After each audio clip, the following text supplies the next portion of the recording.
Abraham, கிட்டத்தட்ட India உலகக்கோப்பை போட்டியை வென்றுவிட்டது போன்ற ஒரு எண்ணம் தான் தற்போது இந்திய ரசிகர்களுக்கு வந்திருக்கும். என்றால் Virat Kohli is back, king Kohli is back என்பார்களே, அது போன்று கிங் கோலி இஸ் பேக் ஆகிவிட்டார். என்றால் நீண்ட காலமாக விராட் கோலி ஆடவில்லை என்ற குற்றச்சாட்டு பொதுவாக வைக்கப்பட்டு வந்த சூழ்நிலையில் சரியான நேரத்தில் சரியான எதிரணியான பாகிஸ்தானுக்கு எதிராக மிக சிறப்பான ஆட்டத்தை, பொறுப்பான சரியான ஆட்டத்தை வெளிப்படுத்தி தான் ஒரு சிறந்த வீரர் என்பதை மீண்டும் ஒரு முறை அனைத்து கிரிக்கெட் ரசிகர்களுக்கும் மிக தெல்ல தெளிவாக எடுத்து காட்டியிருக்கிறார் விராட் கோலி.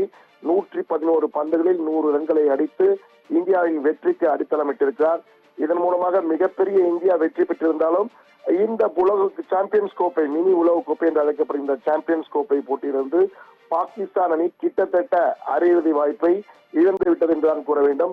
இதற்கு பின்னால் நியூசிலாந்து பங்களாதேஷிடம் தோற்க வேண்டும், இந்தியா நியூசிலாந்திடம் தோற்க வேண்டும் என ஒரு 3-way டை என்பார்கள். அது போன்று வரும்போதுதான் மிக மிக அருகிய வாய்ப்பு.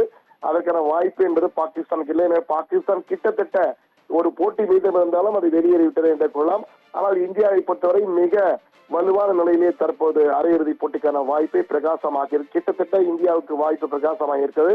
முதலிடமா இரண்டாவது இடமா என்பது நியூசிலாந்துக்கு எதிராக இந்தியா ஆடும்போது உணவாகும். ஆனால் இன்றைய போட்டியை பொறுத்தவரை கிங் கோலி இஸ் பேக் என்பதுதான் மிகப்பெரிய தலைப்பு செய்தியாக இருக்கும் என்றுதான் கூற வேண்டும். ஏனென்றால் விராட் கோலி நீண்ட நாள், கிட்டத்தட்ட 2 ஆண்டுகளாக சதமே இல்லாமல் இருந்த விராட் கோலி தற்போது மீண்டும் மிக சிறப்பாக ஆடி தற்போது மிகப்பெரிய வெற்றியை அடைந்திருக்கிறார். அதே போன்று துபாயிலே இந்தியா இதுவரை 8 போட்டிகள் விளையாடி 7 போட்டிகளிலே மிகப்பெரிய வெற்றியை பெற்றிருக்கிறது, மிக குறிப்பிடத்தக்கது. என்றால் தொடர்ந்து துபாய் இந்திய அணிக்கு மிக ராசியான மைதானமாக இருக்கிறதுதான் கூற வேண்டும்.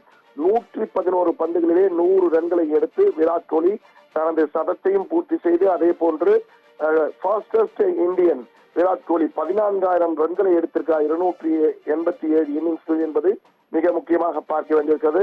விராட் கோலி வந்ததிலிருந்தே மிக சிறப்பாக, நிதானமாக, அதே சமயம் பொறுப்புடன் விளையாடி இந்திய அணியை வெற்றி இலக்கின் அருகில் அழைத்து சென்று தற்போது வெற்றியை தேடி தந்திருக்கிறார்.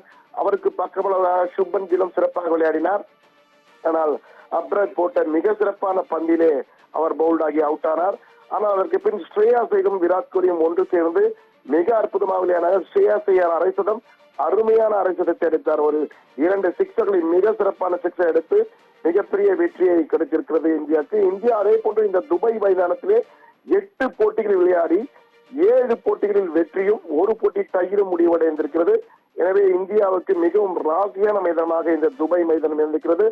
6 விக்கெட்டுகள் வித்தியாசத்தில் இந்திய அணி பாகிஸ்தானை தோற்கடித்திருக்கிறது. உலக கோப்பை போட்டிகளிலே, ஐசிசியின் உலக கோப்பை போட்டிகளில் இந்தியா எப்பொழுதுமே மிக சிறப்பாக விளையாடுகிறது என்பதற்கேற்ப தற்போது மிக சிறப்பாக இந்தியா பாகிஸ்தானை மீண்டும் ஒரு முறை தோற்கடித்து தனது ஆதிக்கத்தை, உலக கோப்பை போட்டிகளில் தனது ஆதிக்கத்தை, பாகிஸ்தான் அணிக்கு எதிரான தனது ஆதிக்கத்தை மீண்டும் நிலைநிறுத்தியிருக்கிறது. விராட் கோலி இந்த 100 என்பது அவருக்கு மிக நீண்ட காலத்திற்கு பிறகு வந்திருக்கிறது ஒரு நாள் போட்டிகளிலே. எனவே மிக சிறப்பான ஆட்டம் என்று எதிர்பார்க்கிறார். அதே போன்று இந்த மேட்சில் இந்தியா வெற்றி பெறுமா இல்லையா என்பதை விட விராட் கோலி 100 அடிப்பாரா, சதம் அடிப்பாரா இல்லையா என்பதுதான் மிகப்பெரிய கேள்வியாகிறது. ஆட்ட நாயகன் விருதும் விராட் கோலிக்கு கொடுக்கப்பட்டது. அதே போன்று அந்த 100 அவர் எடுக்க வேண்டும் என்பதற்காக அவருடன் எதிர்முனையில் விளையாடியவர்கள் ஹர்திக் பாண்டியா திடீரென ஒரு பவுண்டரி அடித்தவுடன் விராட் கோலிக்கு வாய்ப்பு இருக்காதோ என்ற சந்தேகம் தான். ஹர்திக் பாண்டியா அவுட் ஆன பிறகு அக்சர் பட்டேல் வந்தார். அவர் விராட் கோலி 100 அடிக்க வேண்டும் என்பதற்காகவே சிங்கிளாக ஒவ்வொரு நாள் எடுத்து அவருக்கு வாய்ப்பு கொடுத்தார். விராட் கோலி மிக சிறப்பாக விளையாடி 7 பவுண்டரிகள், 13 2 ரன்கள், 43 சிங்கிள் ரன்கள் என்று எடுத்து 111 பந்துகளில் 100 எடுத்து மிக அபாரமான ஒரு சதத்தினை பூர்த்தி செய்திருக்கிறார். இதன் மூலம் விராட் கோலி தான் ஒரு மிக சிறந்த ஆட்டக்காரர், very seasoned player, King Kohli is back என்பதை மீண்டும் நிரூபித்திருக்கார் என்றுதான் கூற வேண்டும். அப்ரஹாம், இந்திய அணி இந்த வெற்றியின் மூலமாக அரையிறுதி வாய்ப்பை பிரகாசமாக்கியது. கிட்டத்தட்ட இந்திய அணி அரையிறுதிக்கு செல்லும். முதலிடமா இரண்டாவது இடமா, எந்த அணியை இந்த குரூப்பிலே, இந்த பிரிவிலே முதலிடத்தில் இருக்க போகிறார், 2வது இடத்தில் இருக்க போகிறார் என்பது நியூசிலாந்து அணிக்கு எதிரான போட்டிக்கு பிறகு நமக்கு தெரிய வரும்.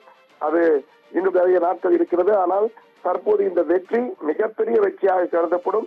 இன்று இந்த போட்டிக்காகவே, இந்தியா பாகிஸ்தான் போட்டிக்காகவே கிட்டத்தட்ட இந்தியா முழுவதும் கோடிக்கணக்கான ரசிகர்கள் தொலைக்காட்சிகளை பார்த்துக் கொண்டிருக்கிறார்கள்.